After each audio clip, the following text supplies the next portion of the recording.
Hello my dear students, आप सभी का बहुत बहुत स्वागत है। आपकी त्रैमासिक परीक्षा का जो पेपर देखिएगा किस प्रकार से आएगा और क्या पैटर्न रहेगा, क्या ब्लूप्रिंट रहेगा। पूरा हिंदी का पेपर कक्षा 9वीं का, हिंदी कक्षा 9वीं का जो पेपर है 75 नंबर का पेपर रहेगा। समय आपको 3 घंटे मिलेंगे। त्रैमासिक परीक्षा पेपर 2023-24, विषय हिंदी कक्षा 9वीं। सभी प्रश्न करना अनिवार्य है। सभी प्रश्नों को अच्छे से लिखना है और व्यवस्थित आपको लिखना है। 30 क्वेश्चन जो रहेंगे आपके ऑब्जेक्टिव टाइप रहेंगे, जिनके लिए आपको 1 नंबर दिया जाएगा। उसके बाद 2-2 नंबर के, 3-3 नंबर के क्वेश्चन भी आपके रहेंगे। चलिए फ्रेंड्स, तो यहाँ पर हम प्रश्न नंबर 1 से स्टार्ट करते हैं। सही विकल्प चुनकर लिखिए। सही विकल्प चुनकर लिखना है। रस खान किसके भक्त कवि है? तो यहाँ पर आपका जो आंसर हो जाएगा वो हो जाएगा कृष्ण के।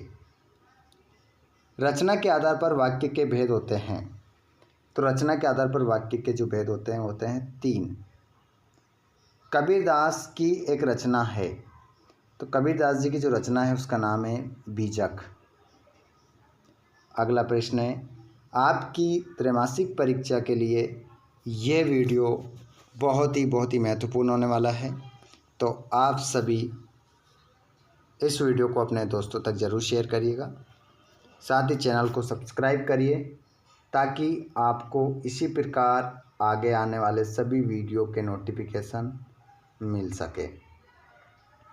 देखिए फ्रेंड्स, अगला क्वेश्चन, रस के अंग होते हैं। तो रस के जो अंग होते हैं वो 4 होते हैं। जो ईश्वर में विश्वास रखता है उसे कहते हैं आस्तिक, उसे आस्तिक कहते हैं। अगला है, पढ़ी लिखी लड़की कौन थी? तो पढ़ी लिखी जो लड़की थी वो कौन थी? उमा थी, है ना। अगला क्वेश्चन, गोपाल प्रसाद का पुत्र का नाम क्या था? शंकर उसका नाम था।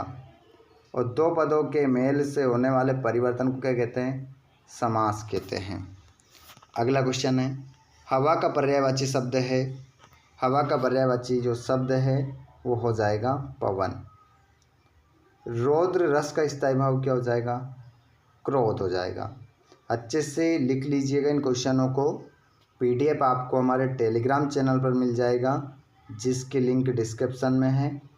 टेलीग्राम से जुड़ जाइए और अच्छे से अपनी तैयारी कर लीजिए। ऑल सब्जेक्ट के वीडियो एक के बाद एक आपको मिल रहे हैं। 2 बैलों की कथा के लेखक कौन है? इम्पोर्टेंट क्वेश्चन है, बिल्कुल छपने वाला क्वेश्चन है, प्रेमचंद है। एक भारतीय आत्मा को कहा जाता है। तो एक भारतीय आत्मा माखनलाल चतुर्वेदी को कहा जाता है। चलिए आगे हम बढ़ते हैं। जोड़ी मिलाएंगे बच्चों। अब चलो जोड़ी बता देते हैं। प्रश्न नंबर 3 में जोड़ी है। रीढ़ की हड्डी जो पार्ट है वो एक एकांकी है। वीर रस का स्थायी भाव उत्साह होता है। राम जो भक्त हैं वो तुलसीदास जी हैं। लासा की और राहुल सांस्कृतियन ने पाठ लिखा है। छंद के भेद होते हैं। तो छंद के मात्रिक और वार्णिक, और अर्थ के आधार पर वाक्य के जो भेद होते हैं वो होते हैं 8। इस प्रकार आपका आंसर हो जाएगा। चलिए अब प्रश्न क्रमांक हम 4th वाला देखेंगे। जूरी काची जाति का था। तो इसका आंसर हम लिखेंगे सत्य। संधि में शब्दों का योग होता है असत्य, क्योंकि संधि में तो वर्णों का मेल होता है। एक भारतीय आत्मा माखनलाल चतुर्वेदी है। तो इसका आंसर भी क्या लगाएंगे आप? सत्य। ऐसे निशान आपको नहीं लगाना है। जहाँ मैंने सत्य का निशान लगाया वहाँ पर आपको सत्य लिखना है, तो आपको आंसर सही माना जाएगा और तो आपको नंबर मिलेंगे। ऐसे कट और राइट का निशान न लगाया, मैं समझाने के लिए आपको बता रहा हूँ। जहाँ मैंने कट लगाया वहाँ पर सत्य लिखेंगे। संचारी भाव 33 प्रकार के होते हैं। सत्य। करुण रस का स्थायी भाव रति है। असत्य। कबीर एक समाज सुधारक थे, सत्य। आगे हम बढ़ते हैं। कबीरदास जी की भाषा का नाम लिखिए। प्रश्न नंबर 5 आ चुका है, एक शब्द में उत्तर देना है। तो कबीरदास जी की जो भाषा का नाम है वो है पंचमेल। पंचमेल हम लिख सकते हैं पंचमेल। खिचड़ी भी हम लिख सकते हैं या सद्दुकड़ी भी लिख सकते हैं। काव्य की शोभा बढ़ाने वाले तत्व या धर्म क्या कहलाते हैं? तो उसे हम कहते हैं अलंकार। उसे हम क्या कहते हैं बच्चों? अलंकार कहते हैं। विद्यालय शब्द का संधि विच्छेद कीजिए। तो इसका संधि विच्छेद यदि हम करेंगे ना तो हो जाएगा विद्या धन आलय। विद्याधन आलय। कविता के रचना विधान को क्या कहते हैं? तो कविता के रचना विधान को हम क्या कहते हैं? काव्य कहते हैं। हिंदी 2 महाकाव्यों के नाम लिखिए। हिंदी के हमें 2 महाकाव्य बताना है।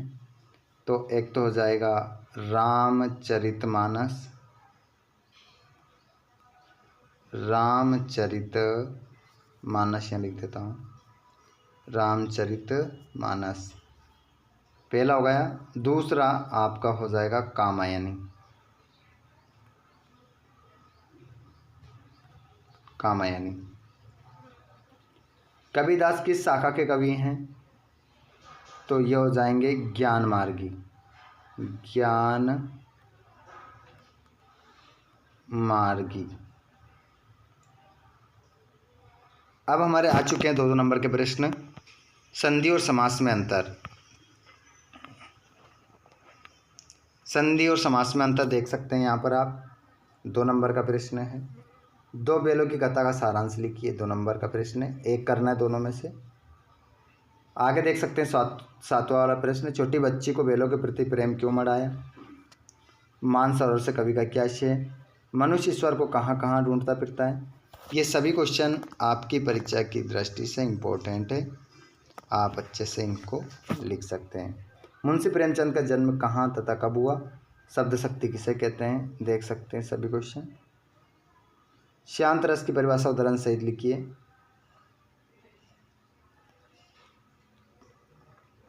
ये पूरा क्वेश्चन पेपर है 1 से लेकर 23 तक। जिस बच्चे ने इसको अच्छे से तैयार कर लिया वो पूरे में से पूरे नंबर ज़रूर लेकर आएगा। इसी प्रकार और भी वीडियोस मैं आप लोगों के लिए सभी सब्जेक्ट के लेकर आने वाला हूँ। तो आप सभी चैनल को सब्सक्राइब कर लीजिए, अपने दोस्तों को भेज दीजिए और अपनी तैयारी को बेस्ट कर लीजिए। इस पूरे क्वेश्चन पेपर को सोल्व कर लीजिए अच्छे से, ताकि आपका ये क्वेश्चन पेपर पूरा बन सके।